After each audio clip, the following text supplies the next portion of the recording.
5th of October 2023. Welcome to Somalia's premier #1 station for news and updates, Dalsan TV. I'm your presenter Abdurrahman Yusuf. Tonight we have a lot in store for you, but first have a look at some of our top stories. Kenyan troops to withdraw from Somalia in 2024. Somali army kills 1,650 Al-Shabaab militants in a 2-month offensive. Severe storms and heavy rains devastate Ras Kamboni, causing disruptions and property damage. Prominent businessman shot dead in Beledweyne. Glad to have you back. Now let's delve into our full bulletin. Kenya's Defense Minister Aden Barre Duale informed senators that the Kenya Defense Forces, which have been stationed in Somalia as part of the Africa Union Transition Mission Forces, ATMIS, will complete their withdrawal from Somalia by the conclusion of December 2024. Here is the full story. Defense Minister Aden Duale informed the senators that Kenya Defense Forces, KDF, which have been stationed in Somalia as part of the African Union Transition Mission in Somalia, ATMIS, will complete their withdrawal from Somalia by the conclusion of December 2024. Minister Duale emphasized Kenya's commitment to adhering to the Somali Transition Plan (STP) since the commencement of Operation Linda Nchi in 2011. Around 3,500 KDF troops have been deployed to Somalia.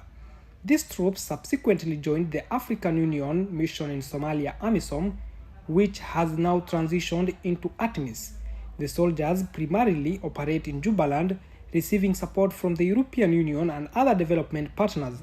Minister Duale assured the senators that Kenya does not have any intentions to prolong its presence in Somalia and will adhere to the established plan.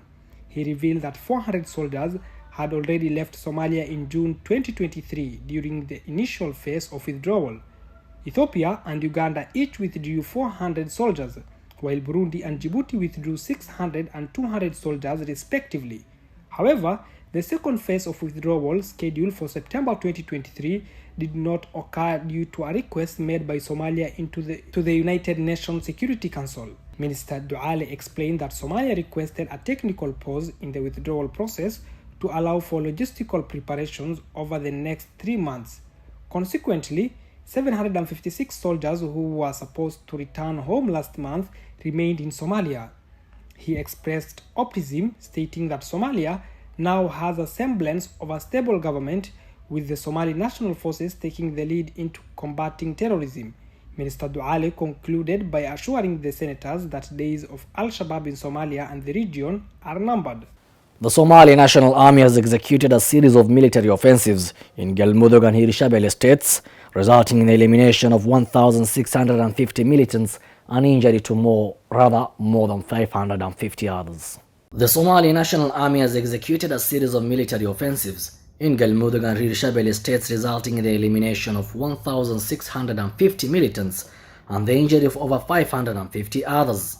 The government, in collaboration with local forces and international partners, orchestrated a highly coordinated operation that decimated the militant stronghold, leaving them with no choice but to surrender to the authorities. The Ministry of Information, Culture and Tourism made a momentous announcement on Wednesday, commending the Somali National Army and its allies for their unwavering dedication and remarkable achievements in the fight against terrorism. Senior Al-Shabaab commanders were among those who made their demise, suffered injuries, or opted to lay down their arms during the intensive operations conducted over the past 2 months. The relentless efforts of the government troops, bolstered by unwavering support of international partners, have been instrumental in the intensified offensives against Al-Shabaab. Since President Hassan Sheikh Mohamud declared an all-out war on the group last year, Somali National Army has demonstrated a steadfast commitment to eradicating the menace of Al-Shabaab from the nation's soil. The operation in Galmudug and Hirshabelle states highlight the government's determination to restore peace, stability and security across Somalia. President Hassan Sheikh Mohamud raised his stance in declaring an all-out war on Al-Shabaab, has galvanized the nation and paved the way for these significant advancements in the fight against Al-Shabaab. The elimination of 1,650 militants and the surrender of hundreds of others send a powerful message. Al-Shabaab grips on Somalia is weakening and the forces of peace and justice are prevailing.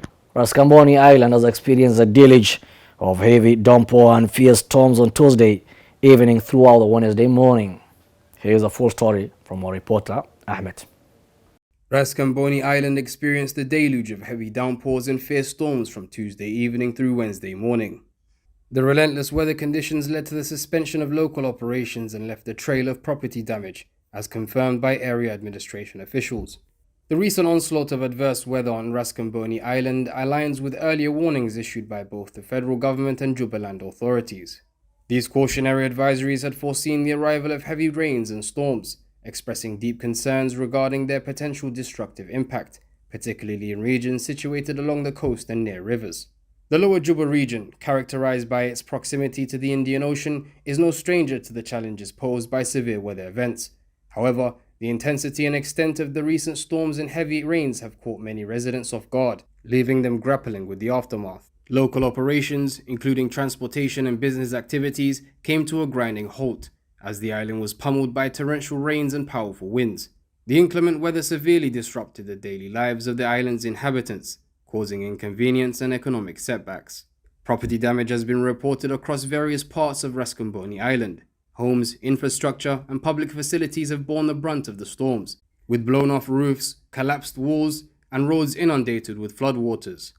The full extent of the damage is yet to be assessed, but early reports indicate a significant impact on the island's physical infrastructure. The federal government and Jubaland authorities have been proactive in issuing warnings and advisories to help communities prepare and mitigate the potential risks associated with severe weather events. Local authorities, emergency services, and humanitarian organizations are mobilizing resources to provide support and aid to affected.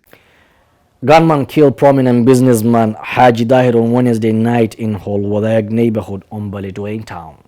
Gunmen killed prominent businessman Hassan Haji Dahir on Wednesday night in Holwadag neighborhood of Beledweyne town.